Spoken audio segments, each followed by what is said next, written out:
Welcome back, everyone, to another edition of AI Insiders.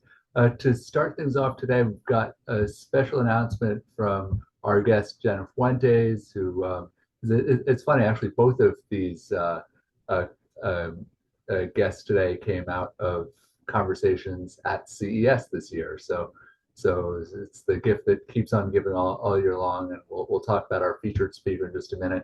But Jen is doing some amazing work at this nonprofit, OpenClassrooms, and just has a couple quick updates to share. So Jenna, why don't you take it away?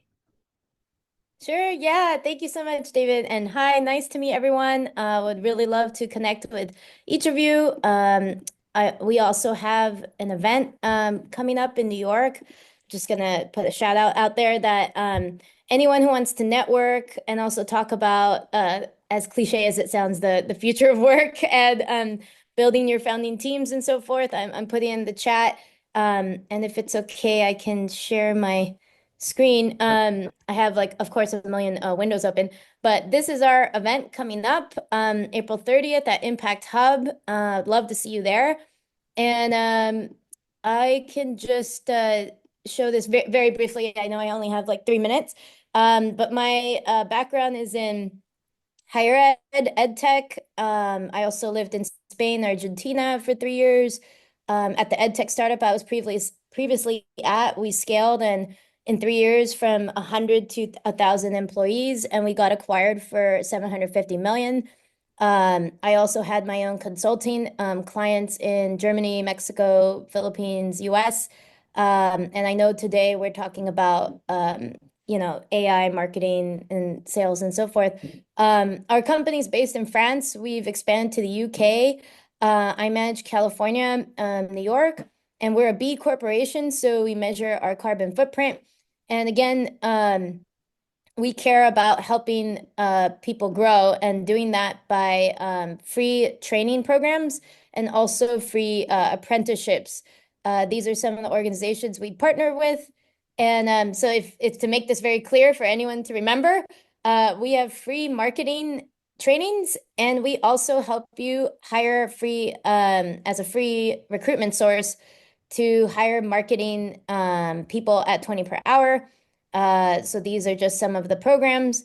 I'm happy to dive in a little bit further, but I just wanted to keep it short. But talk to me if you want to hire, again, 20 per hour marketing, remote, on-site, hybrid apprentices, and you can learn data analytics and marketing for free. And we are sponsoring multiple events, including this webinar. So look forward to collaborating, and we're happy to sponsor future events. So thank you for your time. Well, Jenna, thank you for that intro. It's just, I mean, it's inspiring to see some of the work you're doing, and appreciate Open Classroom support of AM Marketers Guild and serial marketers. So yeah, and by all means, everyone check the link she shared in the chat to connect with Jenna. If you can come to the event next week, like as you can tell, there's way more going on than you got to see this taste of here. So on that note, I want to introduce one of the principals at another European company, and also who I got to spend some time with at CES. I want to give a heads up to Chris Paff, who's here, who I've had the pleasure of doing some work with at the past couple of consumer electronic shows, and it's all thanks to Chris that I got introduced to Céline at Largo. And as soon as Chris started telling me, like, this company Largo.ai, like here's what they're doing, I'm like this is something. And then when I got my first, when I saw Céline and her team first explain this to someone else, I was like, I just all these circuits started firing, and just amazing take on the difference between some of what we're seeing about synthetic data, synthetic audiences, and Largo's approach. So I want to stop talking. I want to hear from Céline. I know you all do too. As most of you know, most of you have been here before, but if you don't yet, these are participatory. We love seeing questions. Céline loves hearing what's on your mind too. So Céline, I'll stop here. Welcome to our weekly forum. Thank you, David. Nice to meet you all. And hi, Chris. David, again, thanks for inviting me. For the rest, I guess I'm not sure I know all of you. So nice to meet you. Thanks for joining. I'm calling from Switzerland today, hence the French accent, because we are based on the French side of Switzerland. Maybe I'd like to keep this interactive. So please, if you have any question or any comment, any objection, please feel free to just pop in. So I'll give you a bit of background about what we do, where we are coming from, about AI as a company as well.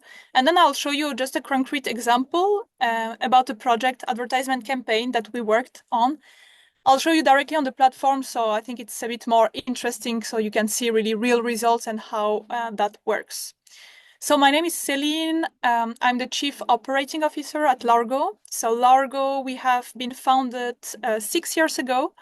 We are based in Switzerland, and we are a spin-off from EPFL, which is one of the top 10 tech university worldwide for when it comes to computer science. So we have a huge department for R&D, a lot of background on AI. We do a lot of research to find really the best methods that works. We have found many methods that are not working also, especially from this simulated focus group that we have really researched a lot of things that failed also that I can speak to you about that. For Largo, we initially started from the movie industry 6 years ago. We have a bit more than 600 production companies as clients. It ranges from independent from filmmakers to a large studio.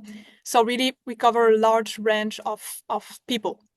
And then for the past, a bit more than one year, we have really entered the advertisement industry, and we work with brands or agencies directly.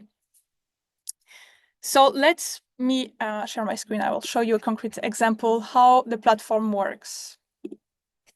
So just in terms of stage of the company, we are post Series A that we just closed this year, a Series A round, including also Sylvester Stallone. Maybe you have seen something about that on the news. So not only young people support AI, that's great to see.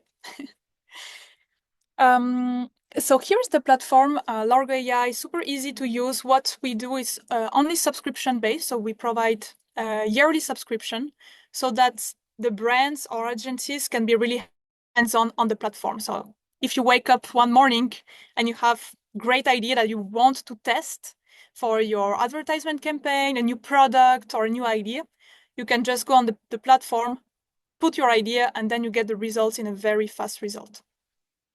So here the idea, we are doing a simulated focus group. So let me explain a bit how that works. So I guess you are all a bit familiar with how focus group are working. Basically, taking a panel of people, then you have to wait also a couple of weeks for the results. It's quite costly process, and also it's sometimes difficult to trust also the results. How can you be sure that the people have been responding honestly, that they have really taken the time to look into what you are providing?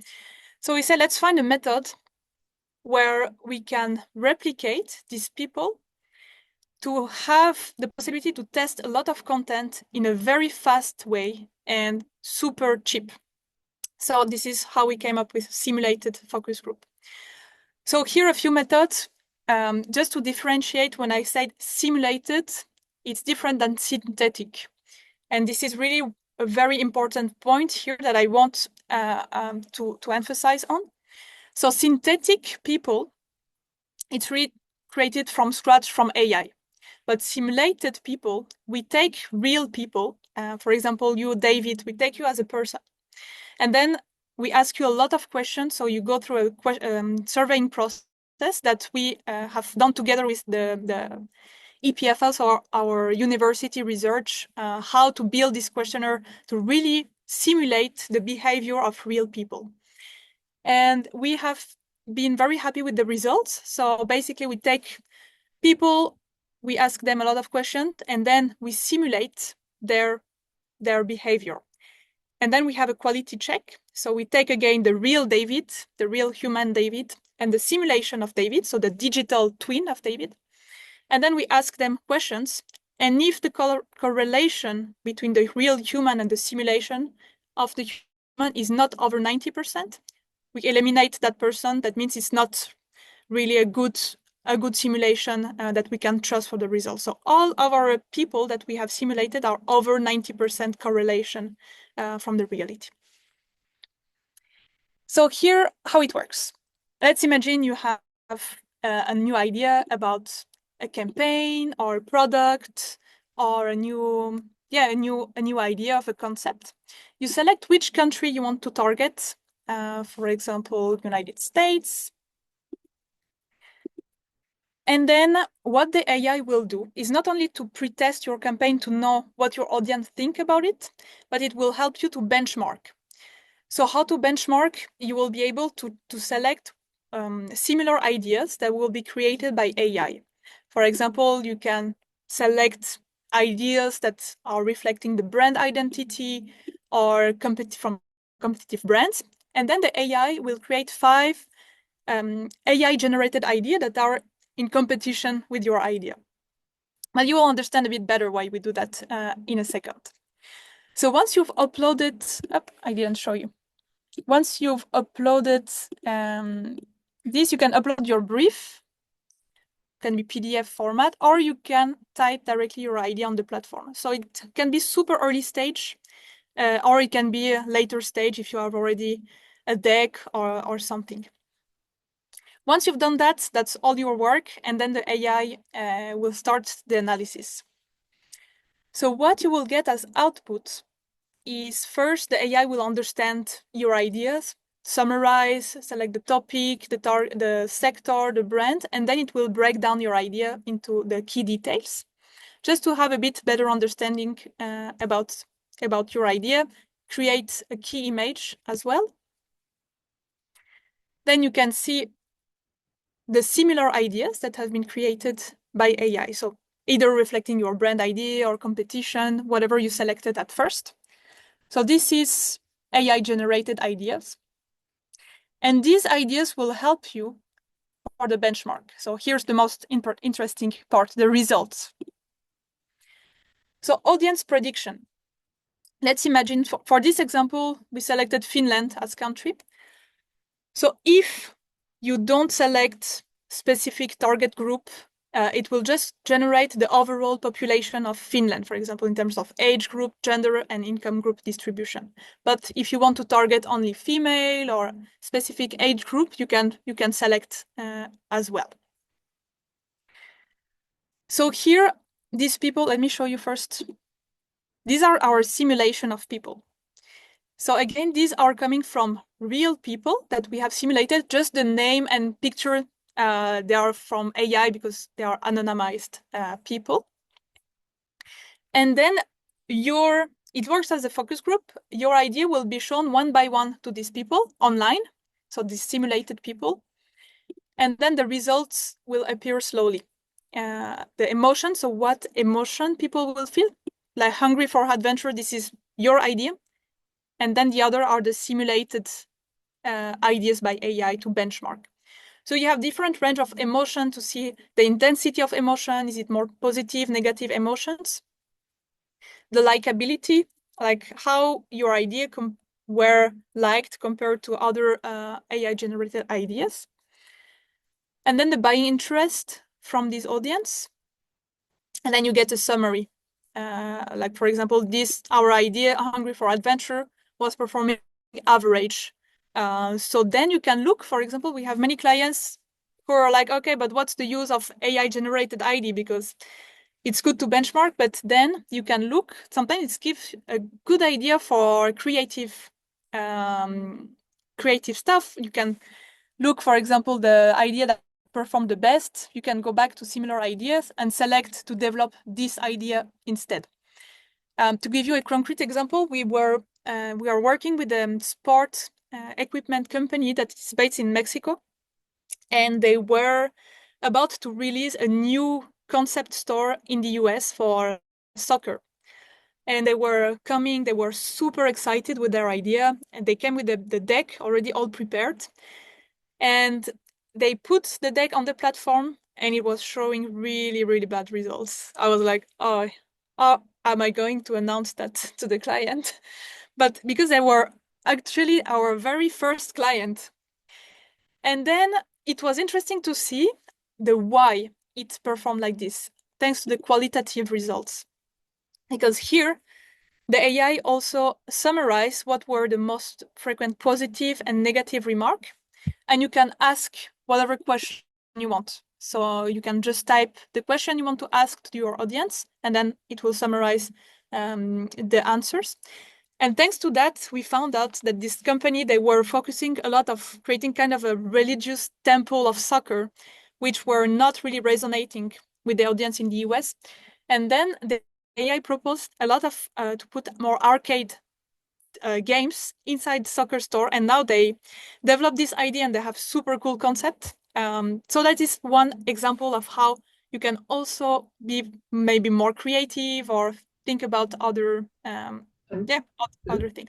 And I have to ask something that I'm sure is on a lot of people's minds, and even as I've seen things like this from you, I still, yeah, it's almost hard to wrap my head around, right? Like how do you take this deep dive that's based on me, right? And you have simulated me that's in your panel, and like how can it possibly work that well to know like this doesn't resonate with me when you couldn't have possibly asked me something that specific when we did my intake.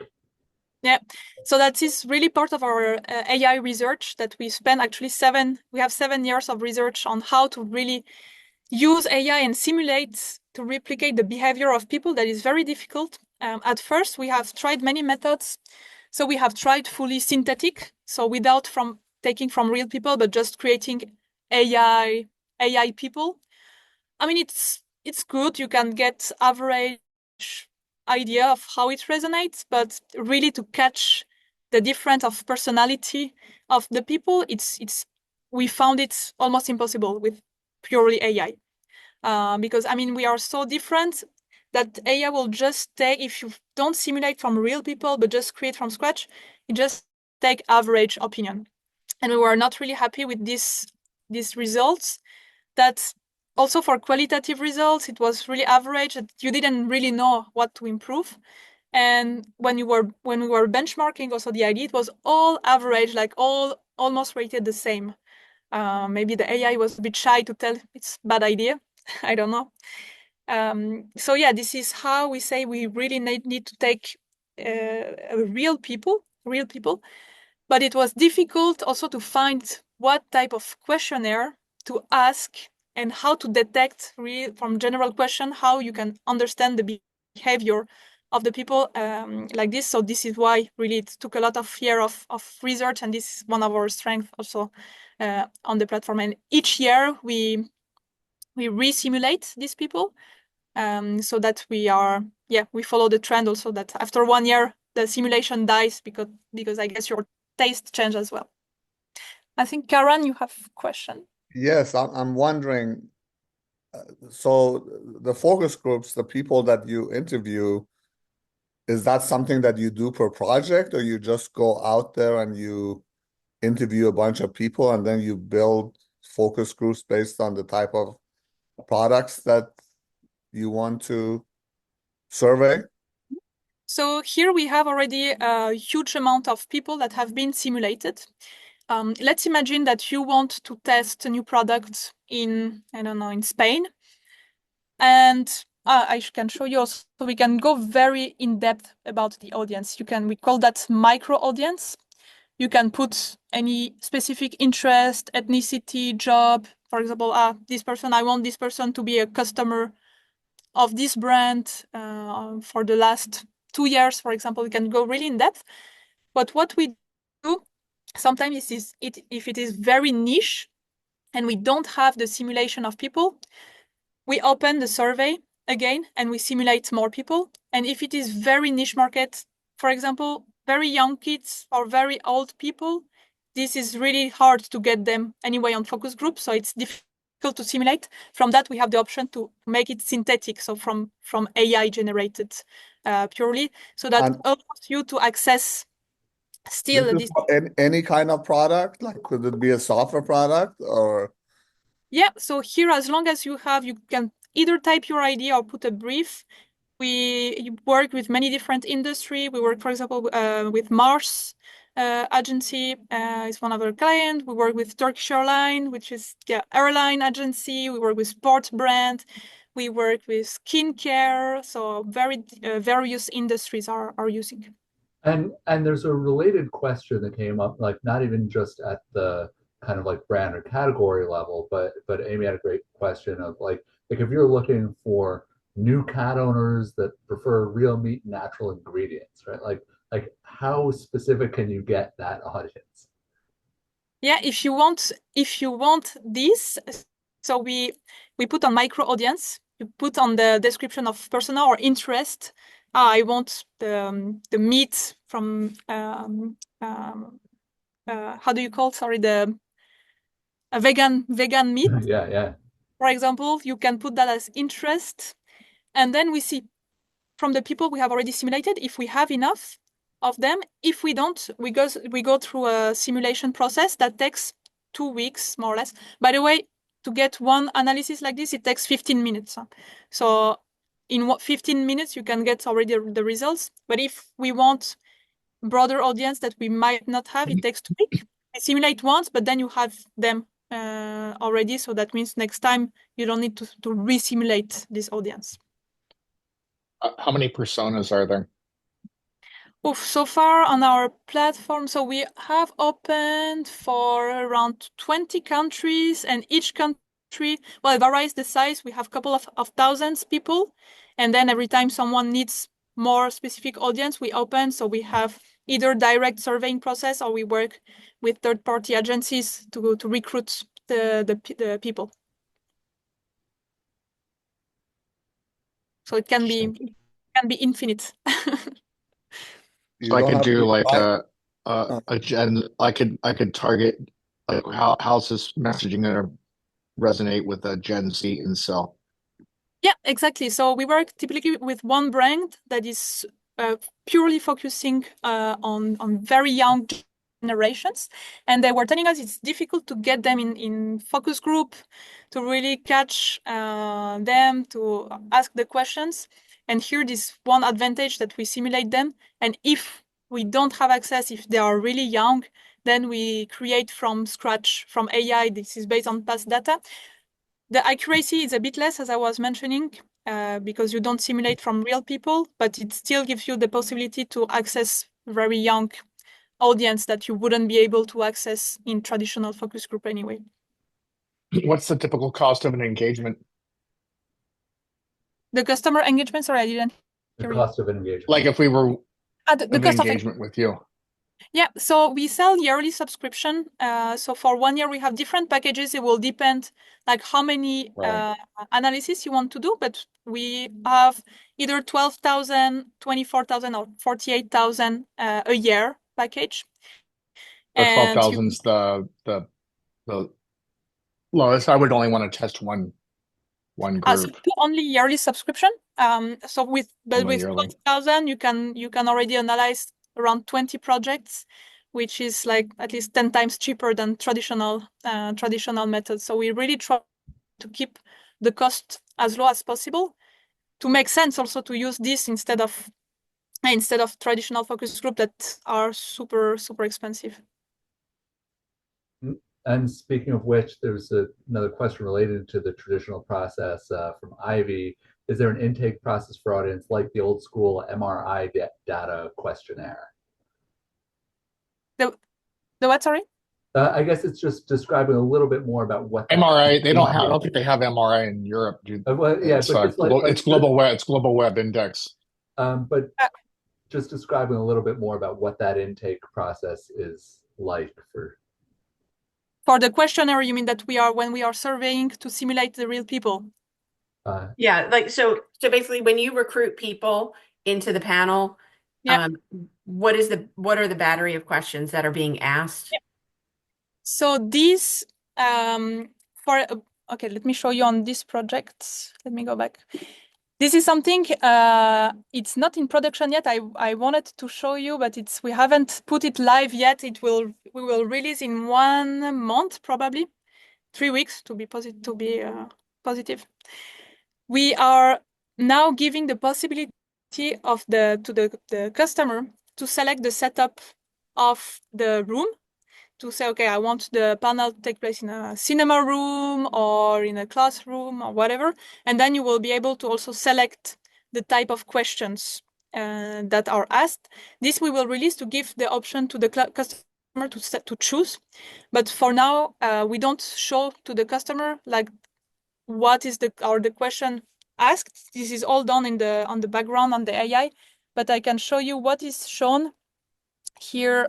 For example, for this, we show the summary of the content that you put. The summary is shown to each of the people, and then they ask to rate. For example, for the audience prediction, they'll ask you for the likability score. They will ask you how much you like this idea before, after reading, and how it performs then with the other simulated of ideas. For buying interest, they'll tell you, okay, imagine you have $100. How would you distribute your money between all these products? And this is how it's used to benchmark the buying interest.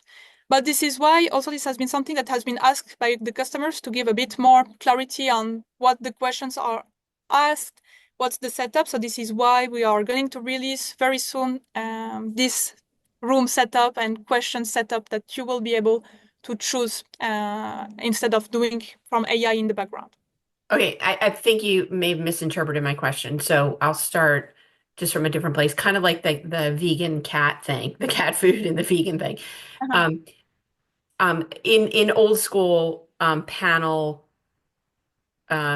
recruitment, people who come into a panel answer like 300 questions or whatever, so that the data set knows all these different things about the individual.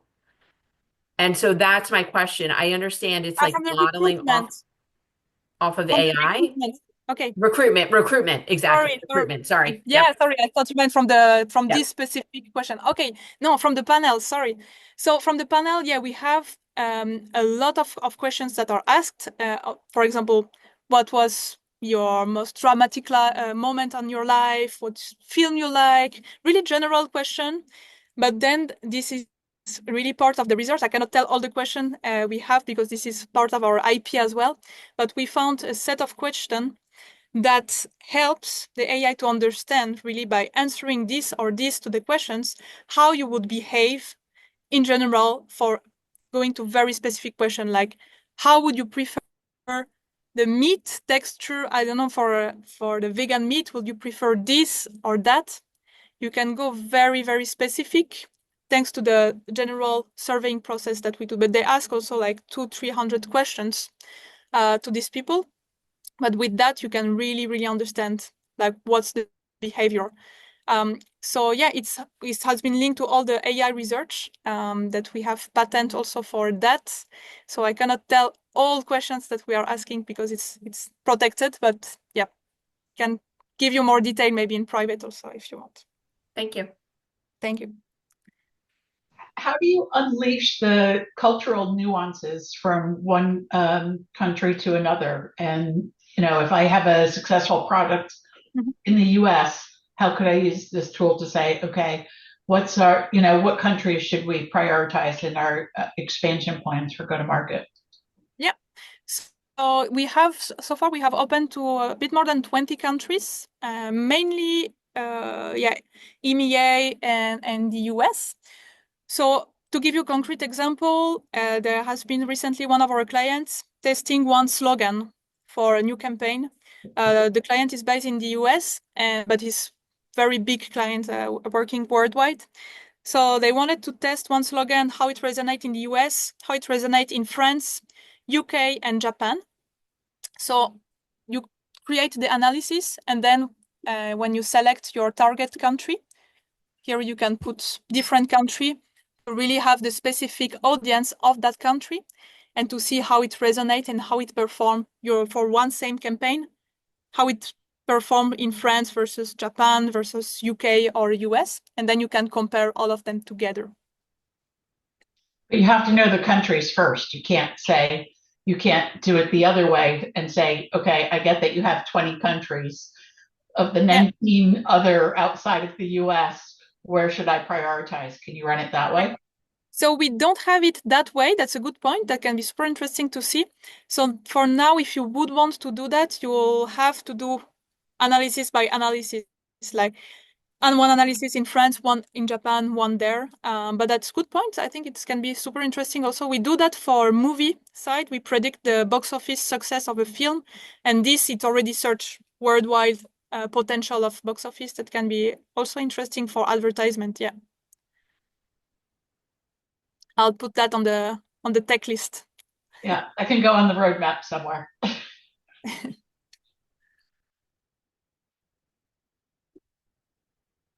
Is there any data scientists, by the way, in the audience anyway? You. I was gonna say, yeah, you're talking to one. Great. Cool. Any other question?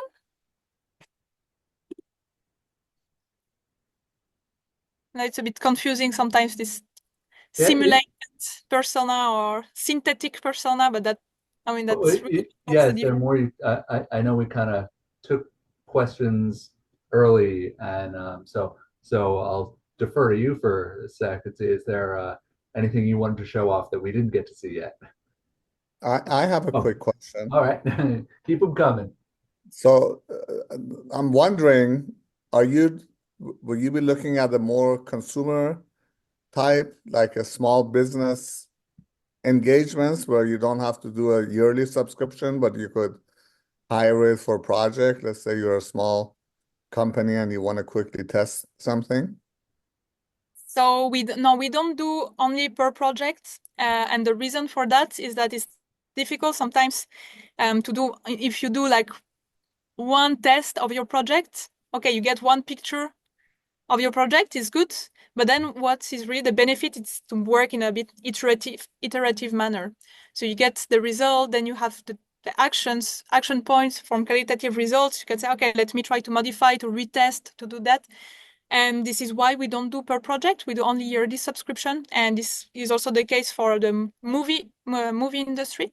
But we do work with very large studio. We do work with independent producers. So we have different packages. And this is why the 12,000 package covers for, this is the lowest that we have for advertisement. It covers for 1 full year. So you can really test a lot of ideas. What we do also for the brands, if you are interested also to see, we are happy to do one free test for you. For example, if you want to also to see the proof by yourself about the accuracy of this simulated focus group, since it's a very new tool, you can provide us with one of your past campaign or one past product that maybe you have used traditional focus group or research, and then we test on our platform, and then you can compare the results and you see from yourself how it resonates also with your product. We are happy to do that. And it's funny, Kevin, I was so curious to see, hear what you were thinking of this, and I'm glad you made it. Yeah, I find this really interesting. And certainly as it applies to focus groups, and I hope this isn't a dumb question, but how do you simulate audience scale? How do you, so if it's a small scale audience, but if you think about as marketers, we want to try and test against really kind of those small variables that you find a lot of times between personas when you're doing testing. How does the platform do that? You may have talked about that earlier on, and I was late to join, but I just wanted to see if there was anything on that. Sure. So we have found in our research that when you take less than 50 people, and the results, is quite variable. The result is not stable. Then if you take 50 people or 500 people, there's no difference. There's just psychological difference, maybe for the customer. That's, in your mind, we want to test for, if you can test for 2,000 people, then we go for 2,000 people, right? But in our research, we really see it converge to very stable results from 50 people. So here in our survey, there's always at least 50 people, but then the client can choose in a bit larger package if they want to choose to go to 200 people. We can go to 200 or 500 people. It takes a bit more time to get the results. Maybe instead of 15 minutes, you will wait 3 hours. But then, yeah, we don't see change really in the accuracy and the results. They are quite stable. Yeah, David, I was thinking about it in the context of what we're doing when you're looking at the fact that people are now just using digital as kind of real-time testing. Let's just throw it out there and see what sticks. The ability maybe to test that creative from a marketing perspective using synthetic audiences even in this before case, before you live. simulated audiences, but yeah. What's that? In this case, simulated audiences. Yeah.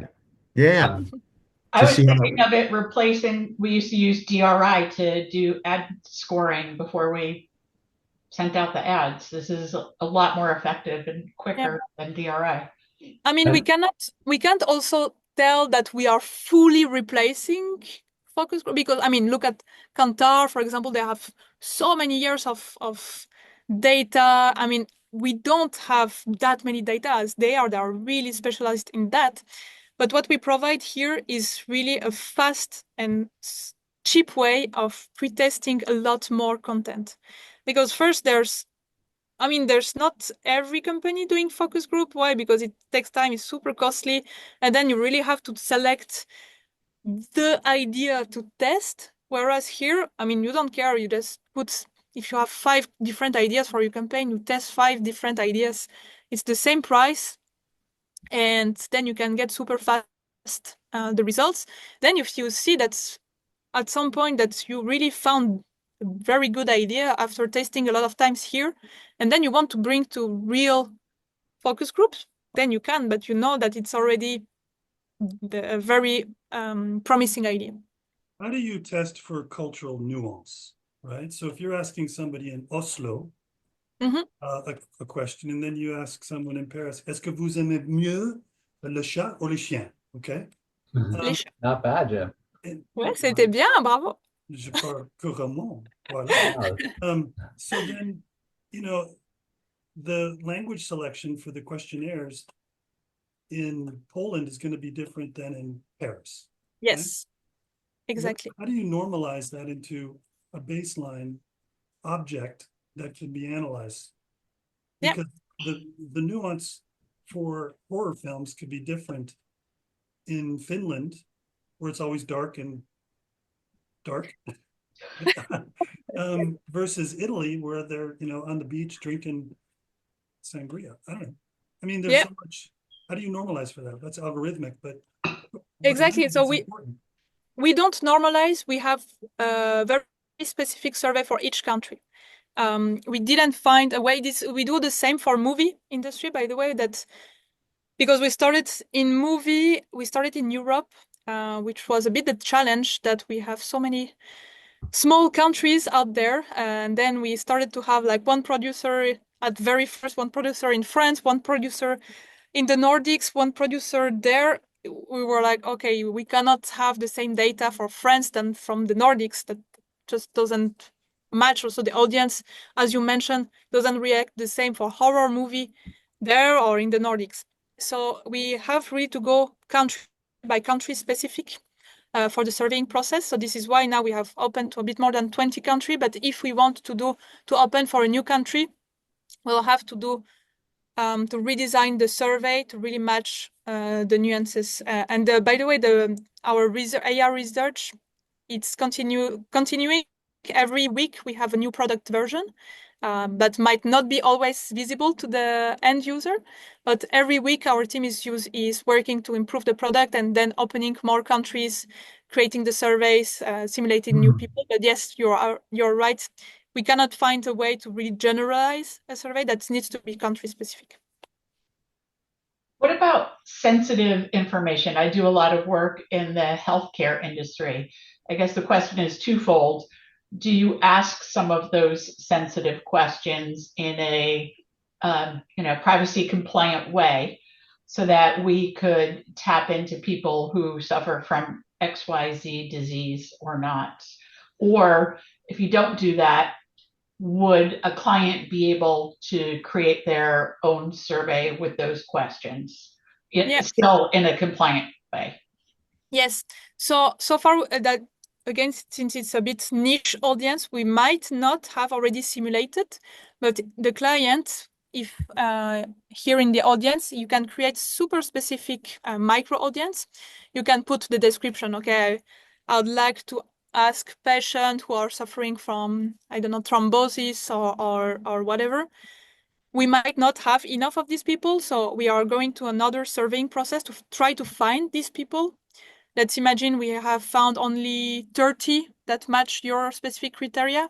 Then the 20 other, we make it synthetic from AI so that you can still test this persona. And then talking about privacy, that's also a good point. One of the advantage to use this simulated focus group is that if you have sensitive content yourself to show, that sometimes you are a bit afraid of, you don't want the word to spread.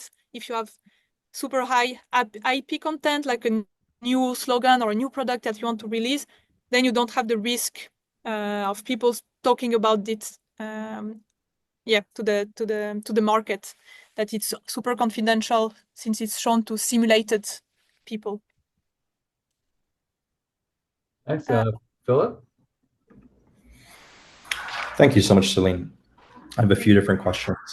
So on a per market basis, what was your initial sample size for data collection that was ingested to create these simulated respondents? So initially, for example, for one country, it really depends on the size of the country, that we open a couple thousand people, but then we are constantly, it's just not one process. We are always simulated and adding new people. So this is not like we simulate and then we stop. It's always evolving. The number is always growing. Now it's been 1 year that we have started this.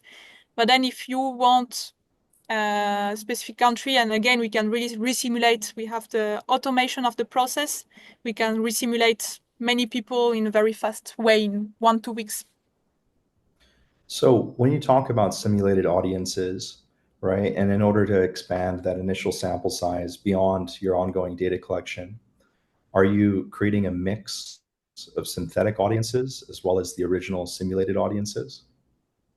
So when we simulate the people, so we open a surveying process, but then again, if you want super specific niche audience, let's imagine you want to target mothers who have kids between 4 and 5 years old living in China and that are immigrants. I don't know. It's very, very specific. Maybe it will be super difficult to have this kind of people to the amount of 50.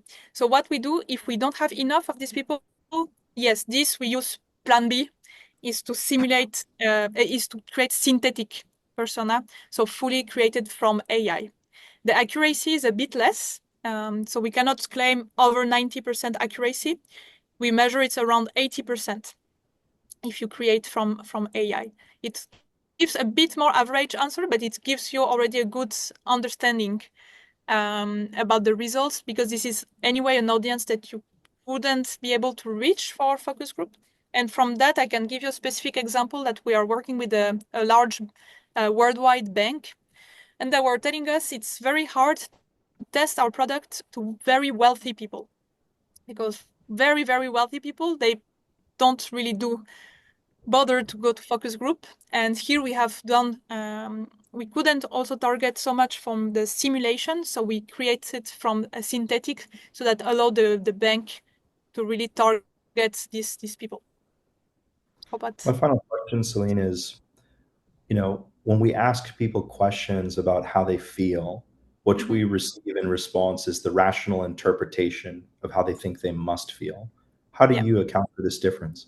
Yeah, that's a very good point. And that's also one of the strong points of simulated focus group, that we found a bit difficult to trust the results on focus group, because it really depends so much on the moderator, on the setup, on the group dynamic, that also maybe I mean, if I read something that maybe I wouldn't say, I feel sad about it, and it's difficult to tell the emotions.